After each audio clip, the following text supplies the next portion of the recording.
আপনি 40টা দিন এভাবে নামাজ পড়েন না, পড়ে দেখেন না, আপনাকে বলবো আপনি যদি না ছাড়তে পারেন হারাম, আপনি তবুও নামাজ পড়েন। আপনি তাস খেলান তবুও আপনি নামাজ পড়েন, আপনি জুয়া খেলান তবুও আপনি নামাজ পড়েন, আপনি মদ পান করেন তবুও আপনি নামাজ পড়েন, আপনি বিভিন্ন রকম হারাম কাজে, নাজায়েজ কাজে আপনি লিপ্ত আছেন তবুও আপনি নামাজ পড়েন। নামাজই আপনার সবকিছু সমাধান করে দিবে এবং সবকিছু থেকে পরিবর্তন করে আপনাকে সহি একটা সাচ্চা মুসলমান হিসেবে গণ্য করবে ইনশাআল্লাহ। এই জন্য আমরা নামাজ অবশ্যই অবশ্যই পড়বো ইনশাআল্লাহ। ঠিক আছে ইনশাআল্লাহ? তাহলে ভালো মানুষ হওয়ার জন্য নামাজের কোনো বিকল্প নাই।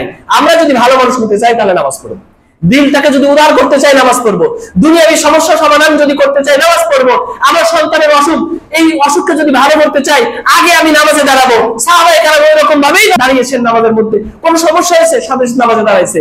এবং বাড়িতে আগুন লাগছে, বলছে যে বাড়িতে আগুন লাগছে, সাথে সাথে নামাজে দাঁড়িয়েছে, আল্লাহ সুবহানাহু ওয়া তাআলার কাছে দোয়া করছেন, দেখা গেছে যে ওগুলো সবকিছু সমাধান হয়ে গেছে।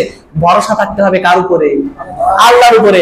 আমরা যদি মাখলুকের উপরে ভরসা করি, আল্লাহ সুবহানাহু ওয়া তাআলা ওই মুআমালাই আমাদের সাথে করবে।